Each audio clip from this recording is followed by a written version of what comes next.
Hello. आज हमारे पास CA world की एक फेमस पर्सनालिटी है। मई 2015 में ऑल इंडिया वन रैंक लाके शैली चौधरी ने हलचल क्रिएट कर दी थी।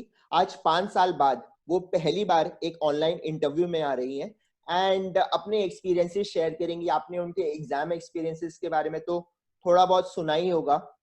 उसके बाद शैली क्या कर रही है, कहाँ उसने ज्वाइन किया, क्या उसका वर्क प्रोफाइल है, क्या एडवाइस वो आपको देगी, इसके बारे में आज हम समझते हैं। तो शैली, welcome.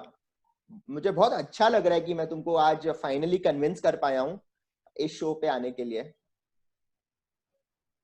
Okay, thank you Anurag for inviting me on this show. जैसा कि आपने कहा कि मैंने सीए फाइनल में रैंक लाके हलचल क्रिएट कर दिया है, सो दैट वो फीलिंग मुझे भी हुई थी जब मैंने सीए फाइनल में रैंक लिया था। बिकॉज एज यू नो के बहुत सारे फेलियर्स के बाद मेरा रैंक आया था। I took so many attempts in IPCC. I took one attempt in my CPT also, and then it was my second attempt in CA final. तो I think it is ज्यादा वो हलचल जो क्रिएट हुआ वो इसीलिए हुआ कि इतने सारे फेलियर्स के बाद एक रैंक लाना and that to AR one, तो हलचल तो होनी ही थी।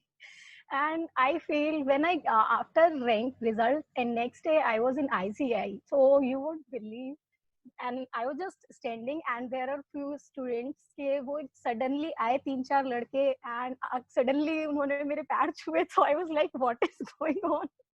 So that feeling was very different at that time. Yeah. तो तुम्हारे बचपन के बारे में एक ऐसी क्या चीज है जो तुम्हारे स्कूल कॉलेज डेज के बारे में शो शायद किसी को नहीं पता हो, तो जो इस इंटरव्यू पे आज ब्रेकिंग न्यूज बनेगी, तो ऐसा क्या तुम शेयर करोगी? तो मैं अपनी दो चीजें शेयर करना चाहूंगी। एक तो ये कि मैंने कॉमर्स में कैसे ज्वाइन किया, बिकॉज मेरी फैमिली से कोई भी सीए वर्ड में नहीं है, नॉट इवन लाइक कॉमर्स भी किसी ने नहीं लिया था। सो एंड उसके लिए एक चीज है जो, लेकिन आई वुड सजेस्ट कि कोई भी ट्राई मत करना वो चीज।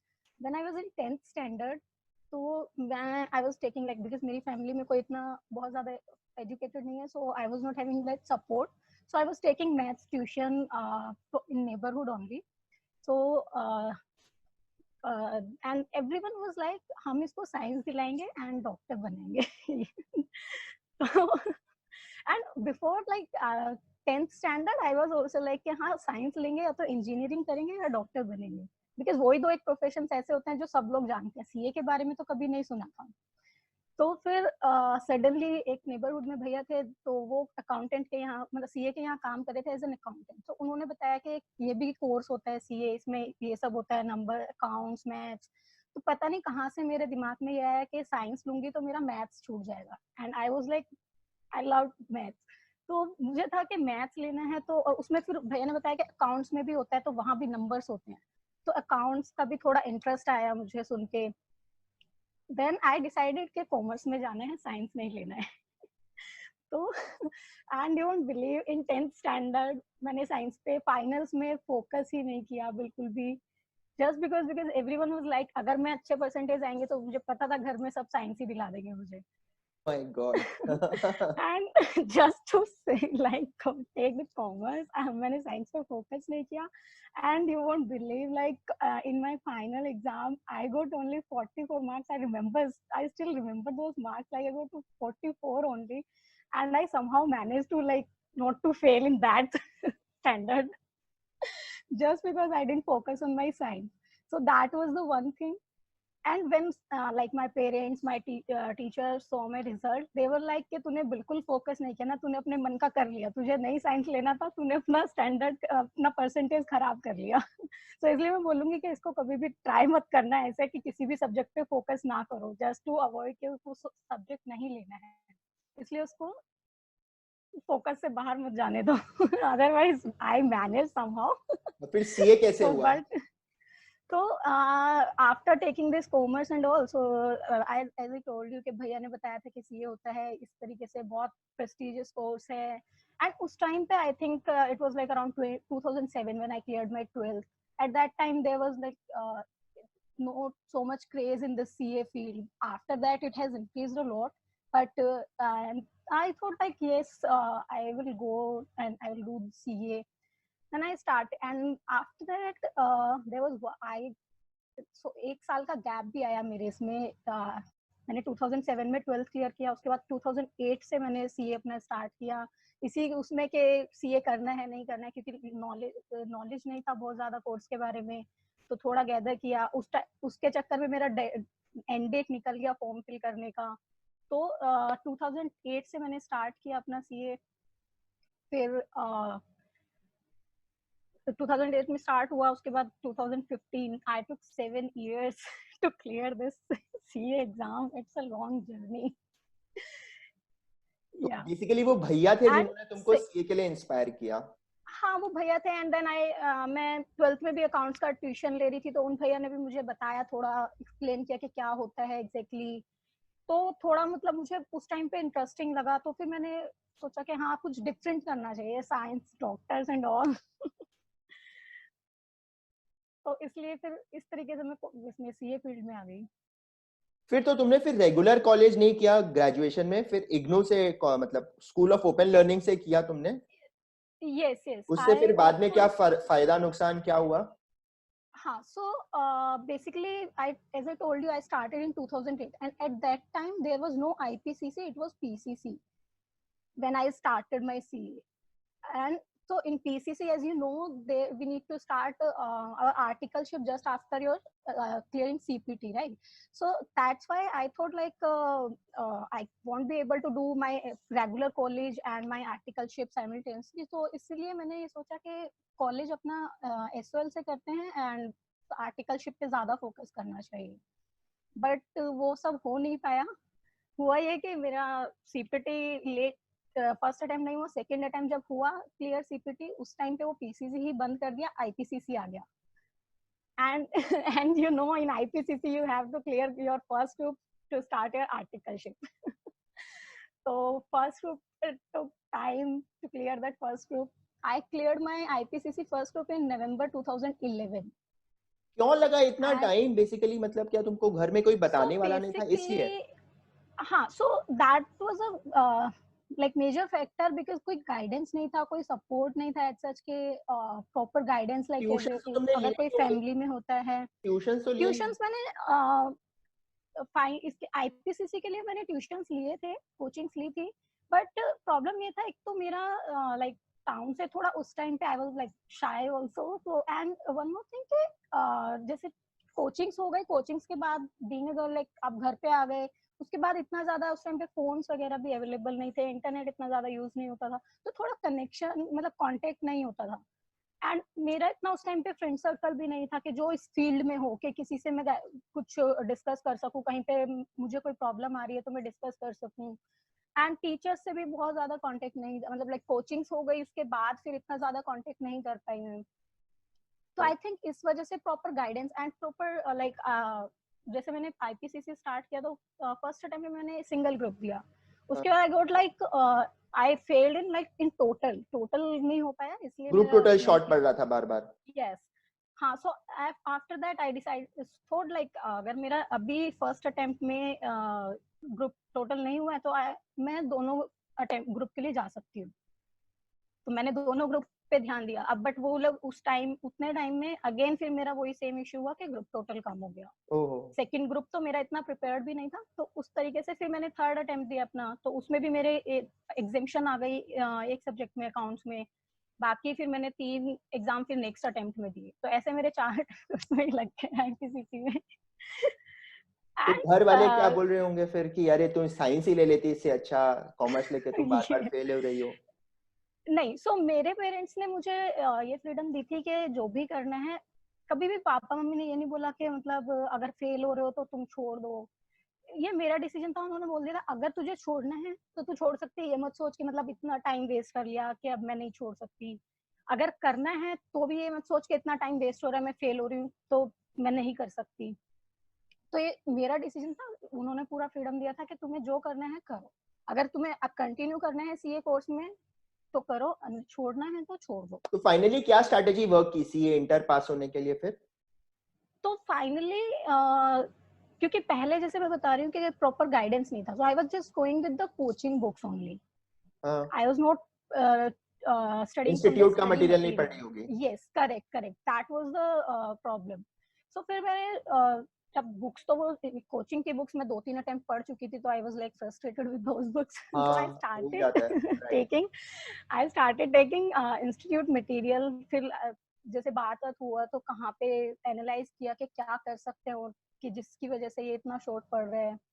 तो फिर मैंने रियलाइज किया कि मेरे को study material, mock test paper, RTPs लेना शुरू किया, तो वो सब करना शुरू किया, तो मेरा फर्स्ट अटेम्प्ट हो गया। So and I got exemption in 2 subject, like accounts का पहले ही एग्जाम हो गया था एंड देन लॉ में भी मेरे को एग्जामिशन मिला। फिर सेकंड ग्रुप मेरे आर्टिकलशिप स्टार्ट हुआ, तो फिर उसके बाद सेकंड ग्रुप में सेम इशू, लाइक टोटल का issue, and one more like due to IT majorly, like IT में I am really like ITSM था ना, ITSM, draconian right, subject correct, था। Correct, correct, right.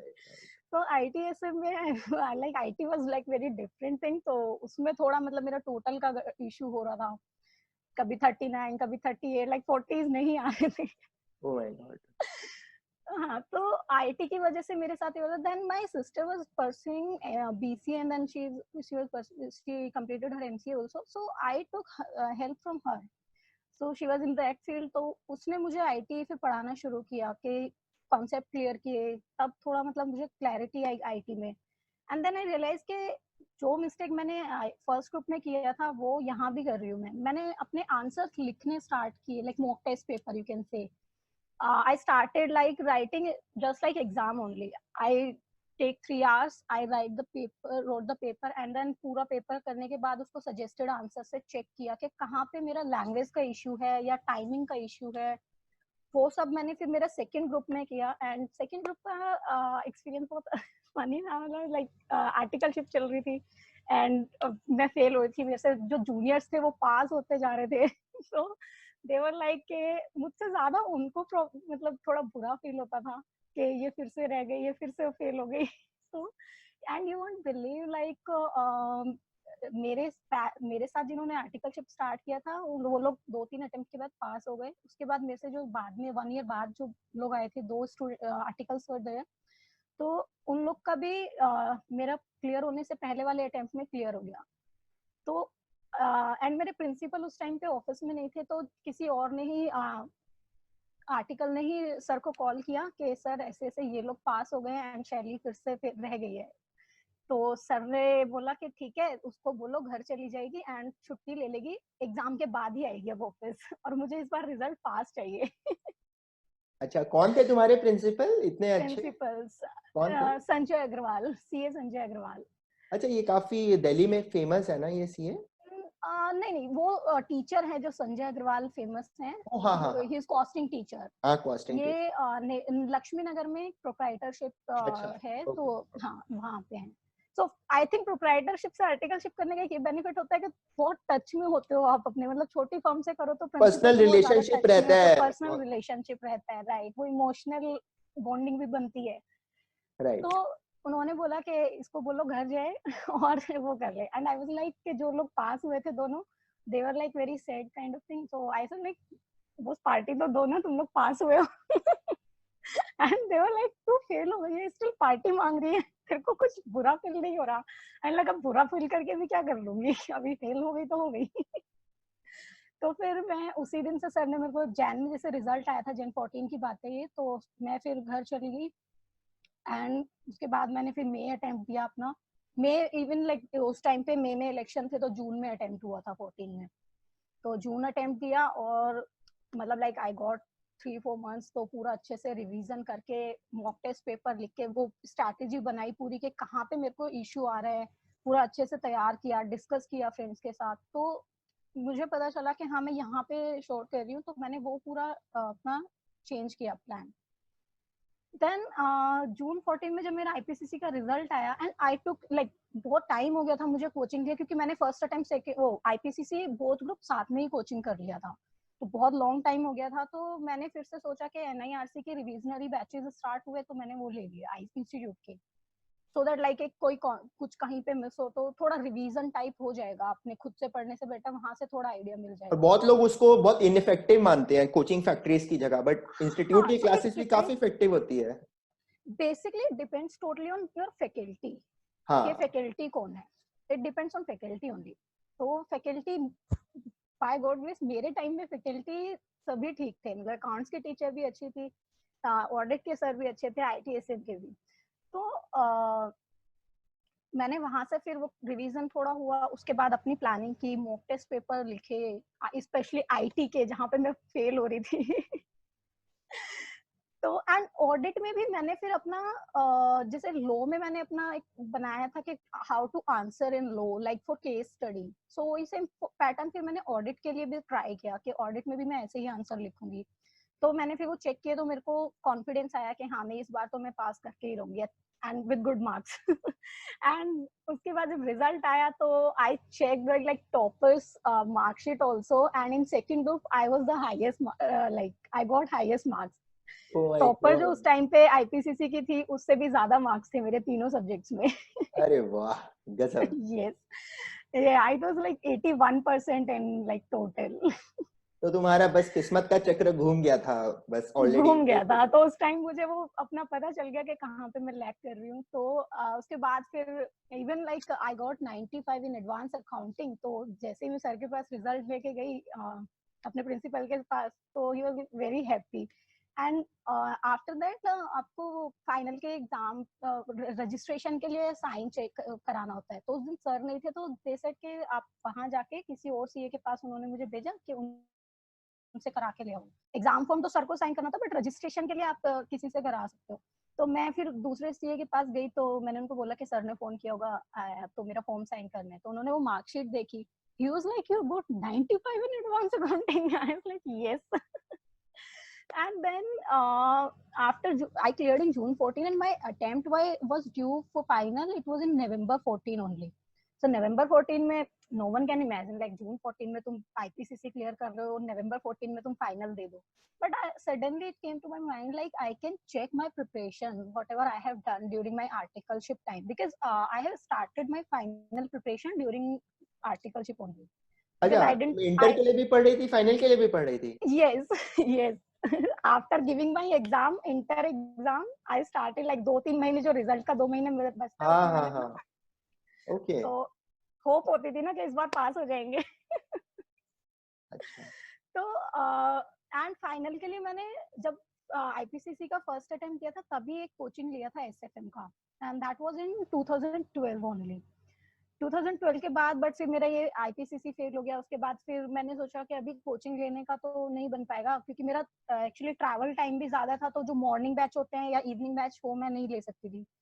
तो आई स्टार्टेड लाइक मेरे CA form में जो articles थे दे वर टेकिंग कोचिंग। तो उन्होंने बोला कि एक काम करते हैं, we can do group study, we can come early in the morning like before office hours, तो हम 2-3 घंटा सुबह आके पढ़ सकते हैं। तो आई सेड ओके मेरी हेल्प हो जाएगी इसमें, मतलब मेरा स्टार्ट हो जाएगा फाइनल भी, अदरवाइज तो नहीं होगा। तो हम लोगों ने अपना ग्रुप स्टडी स्टार्ट किया, we started accounts, costing and like law also. तो ऐसे ऐसे हमने मतलब बाकी सब्जेक्ट्स हम घर पे पढ़ते थे, अकाउंट्स और जो प्रैक्टिकल सब्जेक्ट्स थे वो हमने ऑफिस में कंबाइन ग्रुप तो स्टडी तुमने स्टार्ट किया। प्रॉपर कोचिंग ली नहीं, मतलब किसी कोचिंग फैक्ट्री में जाके? प्रॉपर सिर्फ एसएफएम की मैंने ले ली थी, वो भी मेरा अपना आईपीसी सेकंड ग्रुप का जब फर्स्ट टाइम दिया था उसके बाद ले लिया था। दैट वाज इन अकाउंट्स, और लोग 2012। बोलते हैं कि कोचिंग लिए बिना कोई पास ही नहीं हो सकता, अभी तो ऐसा ही। I have seen so many people के जिन्होंने बिना कोचिंग के भी पास किया है। तो मैं इसलिए बोल रहा हूँ as, क्योंकि अभी एक यंगस्टर मेरे को बोला कि भैया 2 लाख रुपए लगेंगे सीए फाइनल में प्रॉपर कोचिंग लेने के, सब टीचर के 25,000 हाँ सी, अगर 25,000। आप करेक्ट करेक्ट और हर फीस कोई इज तो सो नहीं दे हाई, सकता ना, 2 लाख रुपए बहुत होते हैं। नहीं दे सकता। That was the problem in my case also, timing and that money, that is a big amount so I thought like why waste that much money, we can start. I was not having proper timings for that also, so I thought like I can start my self study and second group पास नहीं था, तो फिर वही issue था कि मतलब अब coaching start करो 2 महीने बाद, ऐसा तो नहीं कि मैं बीच में छोड़ के आईपीसीसी स्टार्ट करूंगी। तो इसीलिए आई थॉट कि पहले ये क्लियर हो जाएगा उसके बाद ही। तो बट वो मेरा क्लियर ही बिल्कुल लास्ट मोमेंट पे हुआ, तो कोचिंग ली ही नहीं तो I बहुत अच्छा started किया like कोचिंग self नहीं लेके, studying. मतलब एक Yes, एटलीस्ट हाँ, एग्जांपल होता है कि कईयों को लगता है कि because हमारे पेरेंट्स पैसा नहीं दे रहे हैं इसलिए हम पास नहीं हो पा नहीं रहे, दे रहे, राइट राइट राइट, होता बट है वो ऐसा। नहीं होना चाहिए। बट प्रॉब्लम, हाँ, सो क्योंकि मैंने आईपीसीसी में अपना प्रॉब्लम फेस किया था कि कहाँ पे मेरे को इश्यू आ रहा है, क्यों मैं पास नहीं हो रही, तो वो चीज मैंने अपने फाइनल में अप्लाई किया, जो मैंने आईपीसीसी सेकंड ग्रुप के टाइम पे किया था कि कैसे मेरे को प्रिपरेशन करनी है। बिकॉज मैंने स्टार्टिंग में स्टार्ट कर दिया था, तो मेरा ऑलमोस्ट कोर्स कंप्लीट हो चुका था तब तक। इट वाज लाइक कि मुझे रिवीजन करना था। एंड आफ्टर लाइक जून 14 जब पास किया, तो ऑब्वियसली मैंने पहले ही छुट्टी ले ली थी इतनी सारी, तो मुझे उस टाइम पे फाइनल्स की छुट्टी नहीं मिलनी थी। तो I said when I went to like for exam form to get it sign, तो सर ने बोला कि अभी तू कैसे एग्जाम दे सकती है, इतना ओवर कॉन्फिडेंट क्यों हो रही है कि अच्छे मार्क्स आए तो तू अभी नवंबर में एग्जाम दे देगी। आई सेड सर मैं सिर्फ इतना देखना चाहती हूँ कि मेरा कितना प्रिपरेशन हो गया है, मुझे आगे कैसे प्लान करना है, मैं एग्जाम रूम में बैठ के कितना कुछ कर सकती हूँ, एंड मैं उसको आगे फिर जो मेरे पास 5-6 मंथ्स होंगे नेक्स्ट अटेम्प्ट से पहले, मैं उसमें कैसे उसको कहाँ पे मेरे को कितना फोकस करना है। सर ने कहा ठीक है तू बहुत ओवर कॉन्फिडेंट हो रही है, बट लेकिन मैं तो साइन करना है मुझे, तो मैं कर दूंगा साइन। तो सर ने नहीं, साइन ये अच्छा करके एंड स्ट्रैटेजी था, मैं, एटलीस्ट एग्जाम हॉल का एक्सपीरियंस मिल जाता है कि मैं 3 घंटे में। राइट, बट दैट वो चीज ना कहीं आपके फिर ये आता है कि आपके अटेम्प्ट्स काउंट होते हैं, वो हाँ मुझे उस टाइम पे इतना नहीं पता था कि ये चीज मैटर करेगी लेटर ऑन। अगर पता होता तो शायद मैं भी नहीं देती, बट मुझे उस टाइम पे नहीं पता था तो मैंने दे दिया। बट आई थिंक वो मुझे बहुत हेल्प किया, क्योंकि आप बिलीव नहीं करोगे कि मैंने बाकी सब्जेक्ट्स किए थे, बट मेरा इसका था जो मुझे उस टाइम पे नहीं पता था कुछ भी इसका के बारे में, मतलब इसका का मैंने सिलेबस भी नहीं देखा था। And I was like exam में 1 डे का लीव होता है, तो before that after my exam the costing exam, 6th exam was इसका, तो मैंने तो वही ऑफिस के फ्रेंड्स को फोन किया, मैं कहा भाई मेरे को तो ऐसे हो रहा है कि मेरे को सिलेबस ही नहीं पता, मैं इसका का एग्जाम कैसे दूंगी कल। तो मेरा तो मन ही नहीं है जाने का। ही वाज लाइक ऐसा मत कर, नहीं तो फिर मतलब एग्जाम छोड़ना तो नहीं सही है, अटेम्प्ट तो कम से कम देख करके है इसको। तो उसने बोला कि ठीक है तू यहाँ पे ऑफिस ही आ जा और हम लोग साथ में पढ़ लेंगे, तो कुछ एटलीस्ट कुछ कॉन्सेप्ट तेरे को समझा देंगे, हमारा रिवीजन हम करेंगे तो तेरे को कुछ कॉन्सेप्ट समझा देंगे, तो एटलीस्ट तू कुछ लिख पाएगी वहाँ पे। I said okay. तो मैं फिर वो एक दिन का जो छुट्टी था उसमें मैं गई वहाँ पे, हमने फिर कंबाइंड स्टडी किया, तो उन्होंने मुझे काफी कुछ क्लियर किए कॉन्सेप्ट्स के, मेन जो ये था कि एग्जाम पर्सपेक्टिव से रेलिवेंट टाइप होता है। तो I said okay, so I got 19 marks in that. I feel like एक दिन की प्रिपरेशन में I got 19 marks, so I can do it. तो I started preparing after giving my exam. I went like for articleship. I started and I started my revision. I was not waiting for my result, like because I know और I'm तो going होना to भी fail. नहीं था, पता ही था। Obviously. तो मैंने तभी अपना रिवीजन स्टार्ट किया and I got like full fledge like 5-6 months का विंडो, तो उसमें पूरा रिवीजन किया एंड इसका के लिए basically I got 98 in ISKA. So तो पूरी रट that ली is थी क्या because of पूरी that किताब 90. तुमने फिर? हाँ Yeah, I think so. Because I wrote so many mock test paper. हाँ, अच्छा, मॉक टेस्ट से काफी फर्क पड़ गया होगा बार मॉक बार टेस्ट पेपर से आई फील कि तो आपके टाइमिंग्स को इम्प्रूव करता है, आपके माइंडसेट को, आपके थॉट प्रोसेस को इम्प्रूव कर देता है पहले ही एग्जाम हॉल से पहले। यू गेट दैट एक्सपीरियंस कि आप 3 घंटे वहां बैठ के कैसे अपना टाइम मैनेज करोगे, कौन सी चीज कैसे करनी है। So I took like it's not only mock test paper, like previous year question paper I took those also, and I match with suggested answer and like with book answer also. तो that is the thing I realize कि ये चीज करना बहुत सही है कि आप किसी भी एग्जाम में जा रहे हो तो उससे पहले आप उसका एक ट्रायल यू कैन से आप ट्रायल एक लेके जाओ तो वो आपके लिए बहुत सही चीज होती है।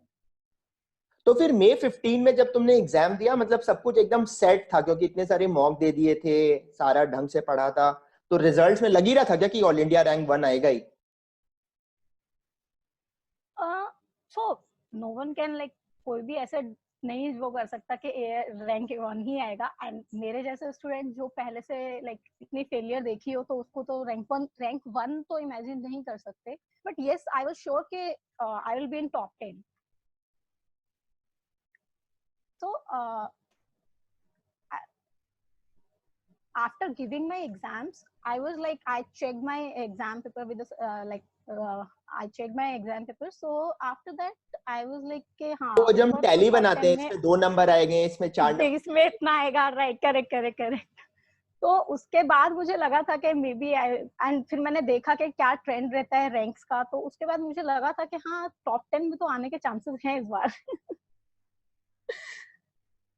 तो फिर जब रैंक आया तो लोगों ने बोला क्या कि शैली ये तो तुक्के से आ गया भाई, तुम्हारा इंटर में इतने अटेम्प्ट्स लिए, फाइनल में ऑल इंडिया वन कैसे आ गया? या तो लोग मैजिक करेंगे कि कोई जादू टोना हो गया, या बोलेंगे चलो तुक्का में आ गया। मतलब बहुत अलग अलग टाइप के रिएक्शंस आए होंगे, और कोचिंग सेंटर्स वाले सब झूम गए होंगे किसी तरह की, आप हमें ठप्पा दे दीजिए कि आप हमारे यहाँ पढ़ी है। जैसे ये आईआईटी में ऐसा बहुत होता है, ऐसा भी हुआ होगा? हाँ सो मुझे बहुत सारे कोचिंग से मतलब कॉल भी आया था कि आप हमें इंटरव्यू दे दो, हमें इंटरव्यू दे दो। सो मैंने एक दो कोचिंग्स को जस्ट बिकॉज के वो टीचर्स बहुत ज्यादा वो थे, तो आई वाज नॉट थिंकिंग के वो ऐसे ठप्पा टाइप लेंगे। दे आस्क्ड मी लाइक के बेटा आप आओ क्लास में स्टूडेंट्स को मोटिवेट करने के लिए, तो इसीलिए मैं वहां गई। एंड बट उन्होंने इंटरव्यू लिया और बाद में लिख दिया कि ये हमारे यहाँ से कोचिंग लिया है, ओ, तो ऐसा भी होता है। हाय। एंड सो एंड जैसा कि आप बोल रहे हो कि रैंक के बाद बहुत सारे लोग बहुत पहले तो सारे मतलब स्टूडेंट्स का मम्मी पापा कॉल ने आया। क्या कहा कि अरे वाह बेटा? Yes they are very happy. हाँ। तो सभी घर में बहुत खुश थे कि मतलब इतने फाइनली के सब लोगों ने, बिकॉज जब मैं फेल हो रही थी तो कुछ लोगों ने बोलना स्टार्ट कर दिया था कि इसको छोड़ दो, लड़की को सीए करा रहे हो, बीइंग अ गर्ल के मतलब क्या करेगी इतना करके। तो सबने बहुत कुछ बोला मेरे बारे में कि नहीं छोड़ना चाहिए इसको। And I will tell you one fact कि मैंने जब मेरा सेकंड ग्रुप नहीं क्लियर हो रहा था तो मैंने बोलना शुरू कर दिया था कि मैं नहीं कर रही हूँ सीए। जो भी मेरे को बोलता था कि तुम छोड़ दो, मैंने कहा हाँ मैंने छोड़ दिया है। ओके। तो सबके मुंह एक देन बार बंद हो गए होंगे एक साथ कि भाई अरे all yes, India first rank आ गई ये लड़की तो।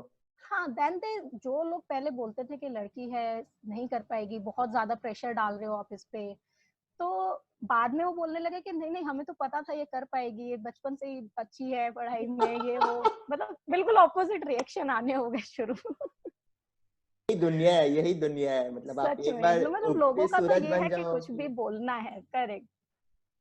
जब आप डूब रहे हो तो तब तो उल्टा सुनाना शुरू कर देंगे, और जैसे ही आप राइज होना शुरू हो गए तो हाँ ये हाँ, हमारे मतलब जो बहुत दूर के रिलेटिव्स होंगे वो भी कहेंगे कि बहुत पास के रिलेटिव है हमारे। मतलब सक्सेस एक रिलेटिव ही है, मतलब सक्सेसफुल होने से लोग रिलेटिव बन जाते हैं आपके। Correct correct.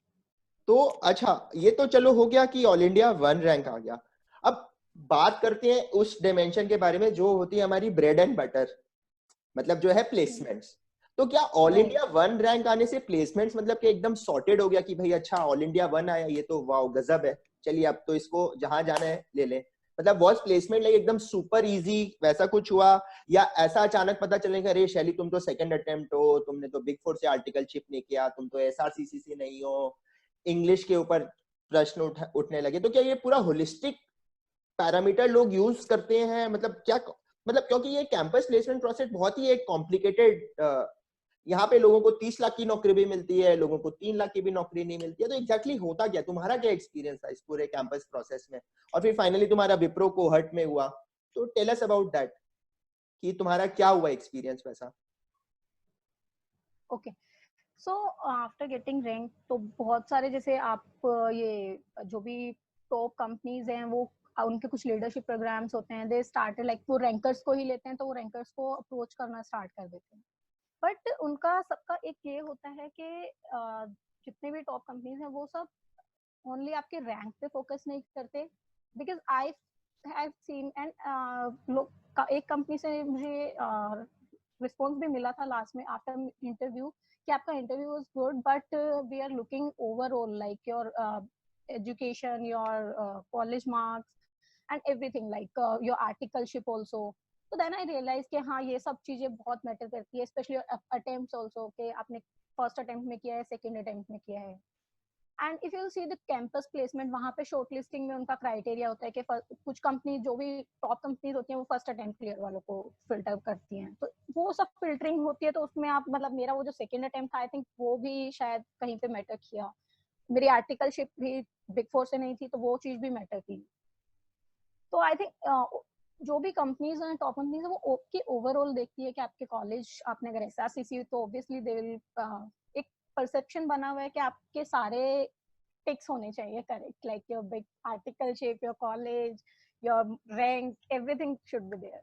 और मेरे हिसाब से इतनी फुर्सत भी किसी के पास नहीं है कि इंसान को पूरा परखे ढंग से। वो एक्सेल में फिल्टर मार के, जैसे जो नंबर ऑफ अटेम्प्ट्स 1 2 है, बिग 4 है, क्योंकि प्रोबेबली पता नहीं कि या तो पेशेंस ही नहीं है लोगों के अंदर कि एक ऑल इंडिया 1 रैंक को भी वो बाकी पैरामीटर्स की वजह से राइट ऑफ कर दें, तो ये तो काफी अनजस्ट भी है कुछ हद तक। यस, हाँ होता है, बट उनका वही क्राइटेरिया, उतने लोग होते हैं उनके पास उस टाइम पे, किसी के पास नहीं होता टाइम के एक एक का देखें, एक एक एप्लीकेंट का देखें बैठ के, तो फिर विप्रो कैसे हुआ? लगाते हैं। फिर विप्रो कैसे हुआ? विप्रो भी मैंने ऐसे so Wipro is doing like pre campus also before campus itself. So campus में तो मेरा विप्रो में भी नहीं फिल्टर हुआ था तो प्री कैंपस में I applied, so then I एक रिटन टेस्ट देते हैं ना वो लोग उनके सेंटर में। हाँ, written test is there, right, written test होता है एंड देन आपका इंटरव्यू वगैरह होता है। ओके, वो एक cohort.finance@wipro.com पे आप सीवी भेज दो तो आपको टेस्ट के लिए बुला लेते हैं वैसे ना? करेक्ट। तो फिर तुम्हारा विप्रो में हो गया? फिर विप्रो में हो गया, राइट। तो विप्रो में प्लेसमेंट बैंगलोर में? हाँ, सो मेरी पहली प्लेसमेंट बैंगलोर में ही थी। ओके, तो क्या ये कोहर्ट प्रोग्राम मतलब क्या काफी अच्छा होता है? क्या इसमें स्पेशल क्या होता है? सुनने में तो काफी अच्छा लग रहा है, कोहर्ट मतलब एकदम राइट। सो कोहर्ट प्रोग्राम में इफ यू सी लाइक के वहाँ पे ना सेशंस होते हैं कि आपकी ट्रेनिंग सेशन होंगे, like international business, taxation, on different topics, and then you have to prepare your presentation. They divided you in groups, so I think that is a good thing. Like you जब आप group में काम कर रहे हो, team building is there, तो वो चीज एक डिफरेंट हो जाती है आपके रूटीन वर्क से।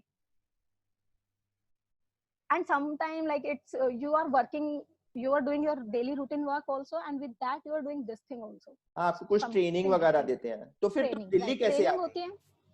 सो इन कोहोर्ट में ही एक ये ऑप्शन था कि दैट आपको first after 1 year there is a mandatory rotation policy. हाँ, तो and it was the very first time मैं घर से इतना दूर रह रही थी अकेले, और बैंगलोर में मेरे को इतना सूट भी नहीं किया, सो हेल्थ इश्यूज भी हो रहे थे, so I thought, and home sickness majorly like home sickness was there.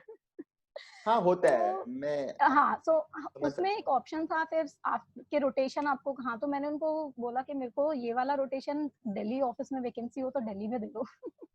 I gave my option like yeah option। वो मान गए फिर। विप्रो का यहाँ पे क्या बीपीएस था ना, बिजनेस प्रोसेस? हाँ, so now हाँ, राइट। तो फिर उसमें मैं आई वहाँ पे। सो जब मैं वहाँ इसमें बैंगलोर ऑफिस में थी तो एफपीएनए में ही काम कर रही थी। उसके बाद जब मैं दिल्ली ऑफिस में आई तो मेरे को बिजनेस फाइनेंस में काम करने को मिला, प्राइसिंग में। सो मेरे को थोड़ा बिजनेस का नॉलेज भी मिला वहाँ पे कि कैसे बिजनेस होता है, क्या हम करते हैं, तो वो एक नॉलेज अच्छा मिल गया यहाँ पे आके। उसके बाद अभी फिर मैं again after doing like 2.5 years that business on, so I moved to again FP&A now, so I'm currently doing FP&A। तो तुमको नंबर से तो बचपन से प्यार था ही, तो एफपीएनए में तो सिर्फ नंबर्स ही नंबर्स होते हैं, बजट एक्चुअल सारा दिन वही करते रहो। Budget actuals, your like analysis, your movement, your variances, waterfall chart बना लो। हाँ, राइट। तो उसमें तुमको मजा आता है फिर नंबर्स के साथ हमेशा? I enjoy that thing, right. Okay, तो तुम्हारा टिपिकल लाइफ कितना लंबा होता है विप्रो में? अभी तो वर्क फ्रॉम होम कर रही होगी, नहीं तो अभी भी तुम फरीदाबाद में रह रही हो? ऑफिस कहाँ है? नहीं, I am not in Faridabad, office है दिल्ली में ही है, सरिता विहार करके एक जगह है। अच्छा, it's near by Faridabad only. Post marriage तुम्हारा तो होम शिफ्ट हो गया?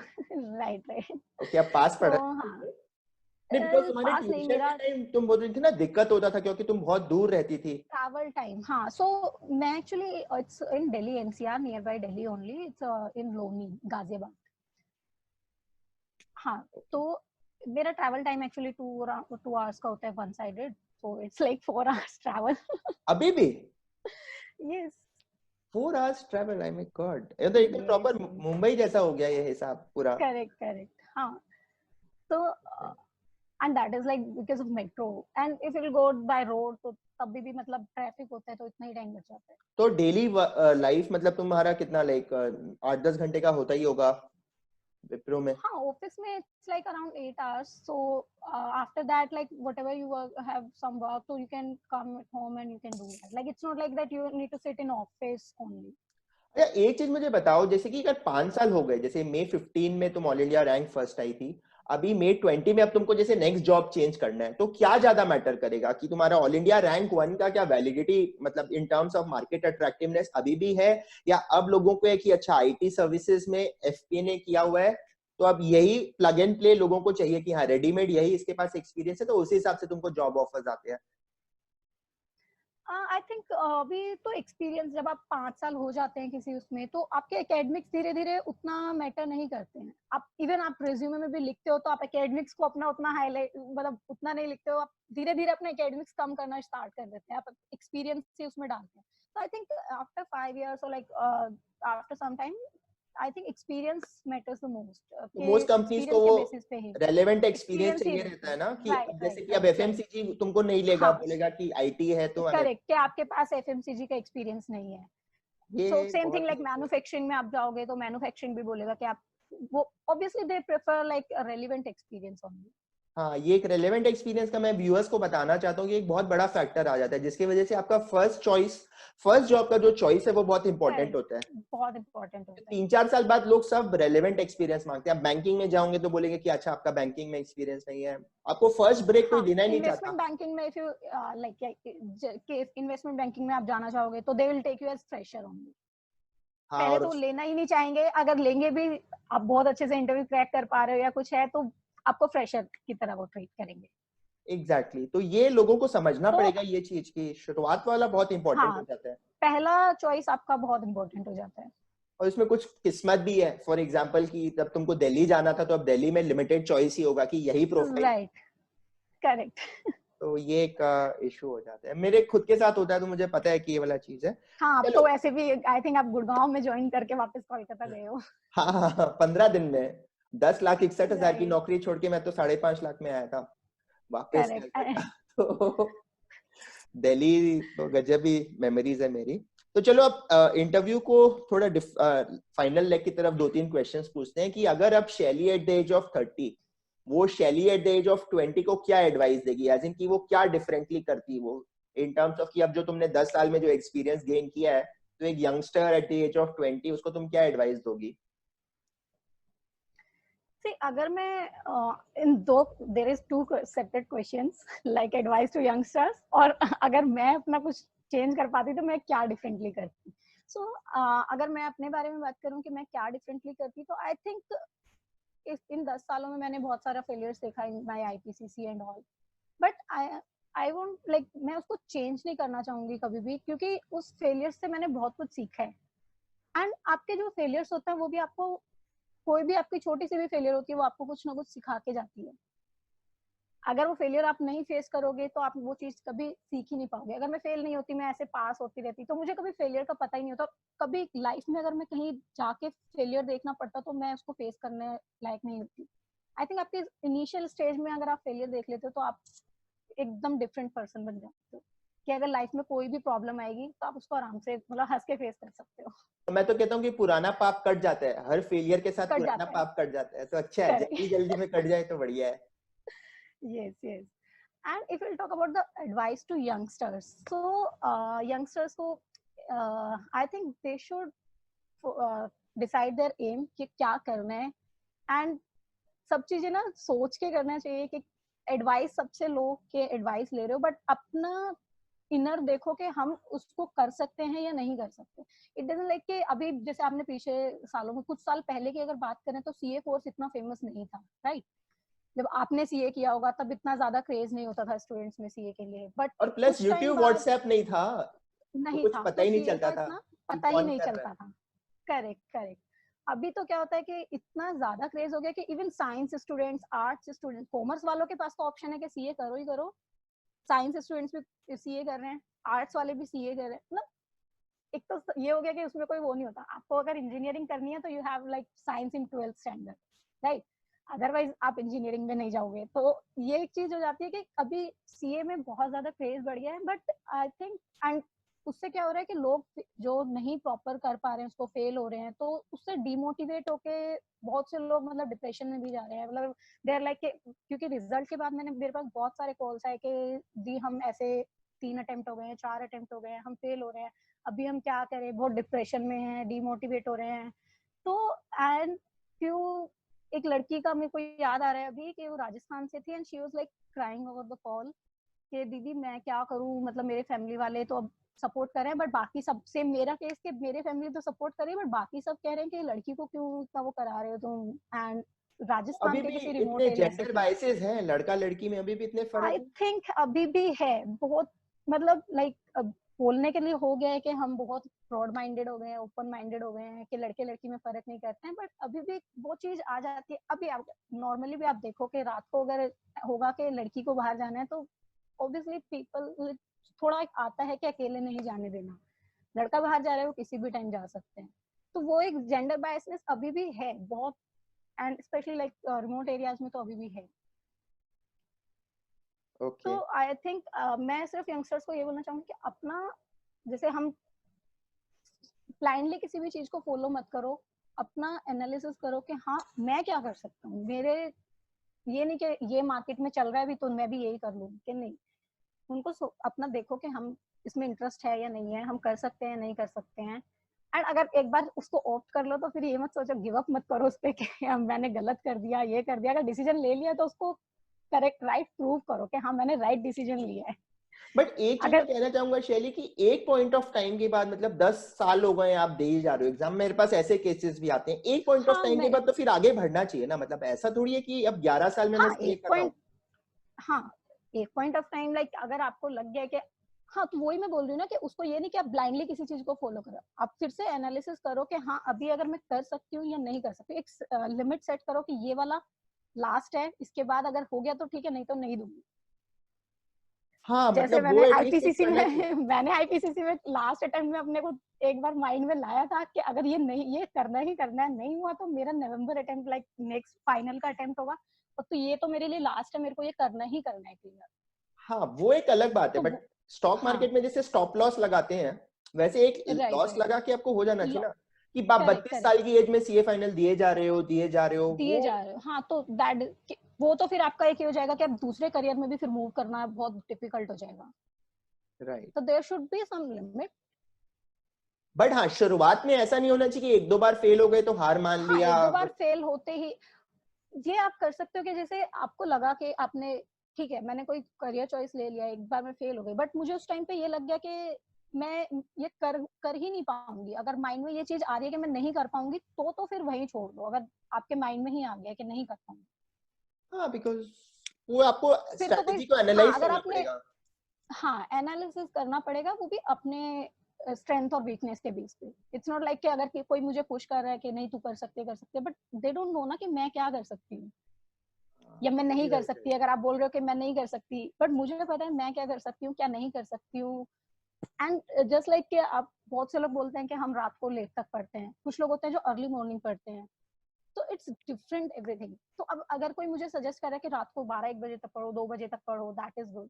एंड वहीं पे मेरा ये है कि मैं अगर सुबह पढ़ूं तो मुझे ज्यादा याद रहता है, तो ऑब्वियसली मैं सुबह पढ़ूंगी, मैं रात को नहीं पढ़ूंगी।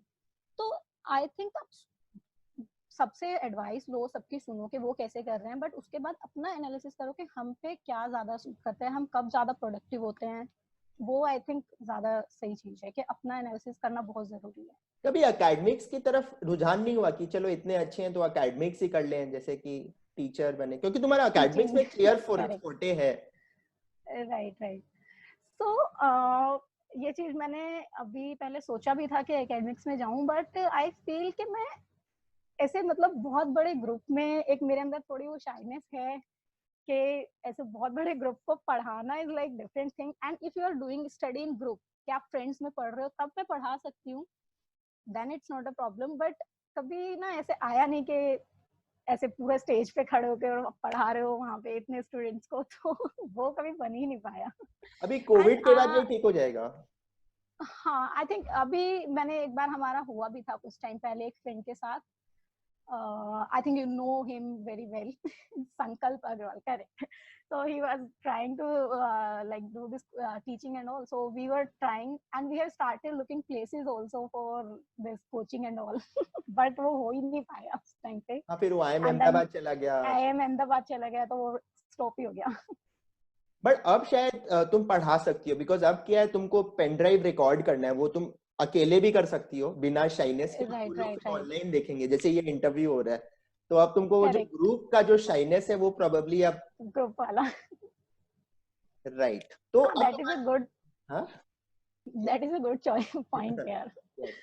तो तुम्हारा फन एंड फिटनेस का क्या मंत्र है, ये मैं सबसे पूछता हूँ। What does Shaily do for fun and fitness? Okay, so for fun and fitness, so I think there is one thing that comes to, जो दोनों चीज करती है कि फन भी है और फिटनेस भी है, दैट इज डांसिंग।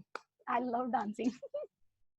अच्छा, तो ओके, उसमें मेरा फन भी हो जाता है एंड फिटनेस के लिए भी अच्छा है dancing. And for perfect, fitness, अभी तो खैर मैं नहीं कर रही हूँ, बट आई थिंक योगा भी करती हूँ।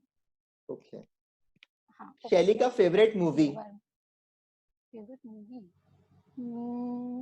अभी के रिसेंट में तो थ्री इडियट्स। तो बुक काफी लोगों को मूवी इंस्पायर करती है। And favourite song? I can not recall like any. मतलब ऐसा कोई आई लाइक गाना जो तुम पंजाबी हमेशा सॉन्ग्स। हम करती रहती हो कि अच्छा कभी भी कुछ हुआ वही गाना गा रही हो, जो तुमको बहुत इंस्पायर करता है? जैसे लास्ट नॉट वीक हमने लाइक एक था तो दैट। किसी ने कहा कि रुक जाना नहीं तू हार के काटो। हाँ, एक ये है, एक वो है कुछ यूट्यूब पे मैंने देखा था, आसान है, तो वो भी एक अच्छा लगता है कि गिर गए तो फिर से उठना है टाइप्स। वो लाइनें भी बहुत ज्यादा लाइक रिलेट करते हैं कि गिर गए हो तो ये नहीं कि, एंड जब बच्चा गिरता है तो वो उठ के चलता ही है, तो वो चीज भी एक थोड़ा रिलेट करते हैं। ओके, अब तुम्हारा final question, my last question, मैंने तुम्हारा काफी वक्त ले लिया, अब तुम्हारा फ्यूचर का क्या गोल्स है शैली?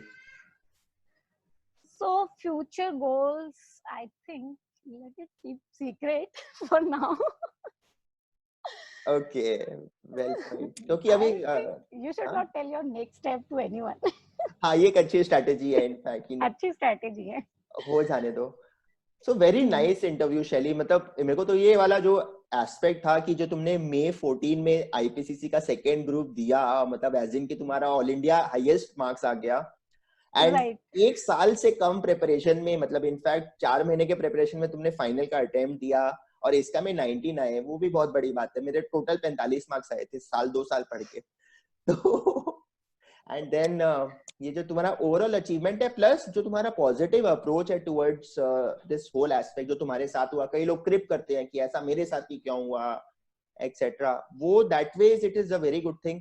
प्लस मैं व्यूअर्स को ये भी बताना चाहता हूँ कि शैली बहुत हेल्पफुल इन नेचर भी है, कि मैं ऐसे ही जूनियर्स को जानता हूँ जिनको जॉब चाहिए रहता है, तो शैली एक अगर कमेंट कनेक्ट कर सकती है तो उसको बता देती है, जैसे हमारा एक था जूनियर कैलकाटा का। तो ये इसका बहुत हेल्पफुल नेचर है। इनफैक्ट जो जितने लोग भी फोन करती है तो आई एम श्योर कि शैली कभी ये नहीं बोलती कि मैं बिजी हूँ बाद में बात करूंगी। जब लड़कियां या लड़के रो रहे हैं, अपने व्यथा सुना रहे हैं, तो शैली भी उनको काउंसलिंग भी करती है। That is very good that तुम इतना कुछ कर रही है, बिकॉज टिपिकली जो मैंने टॉपर्स देखे हैं उसमें थोड़ा सा एटीट्यूड आ जाता है, थोड़ा स्नॉबिश बिहेवियर हो जाता है। तो ये चीज मैं तुमसे रिक्वेस्ट करूंगा कि ये ह्यूमिलिटी हमेशा रखना, बिकॉज ये तुमको बहुत ही डिफरेंशिएट करती है औरों से। थैंक यू सो मच शैली for this interview. So it was a pleasure having you. All right, thank you. या आपको ये थैंक यू सो व्यूअर अच्छा मच। लगा तो इसको लाइक करिएगा और अपने फ्रेंड्स के साथ कनेक्ट करिएगा। It is very difficult to bring Shaily Chaudhary online, मतलब काफी साल लगे मुझे, मतलब 1-2 साल से तो मैं पीछे पड़ा हुआ हूँ, फिर फाइनली किसी तरह माना मैं। बोला कि चलो तुम आओ, बिकॉज बहुत ज्यादा डिमांड थी मार्केट में, कि सब शैली को सुनना चाहते थे कि 5 साल बाद अब शैली क्या कर रही है। तो ये वीडियो आप जितना ज्यादा हो सके फैलाइएगा। Thank you so much. All right, bye Shaili, thank you. Bye, thank you.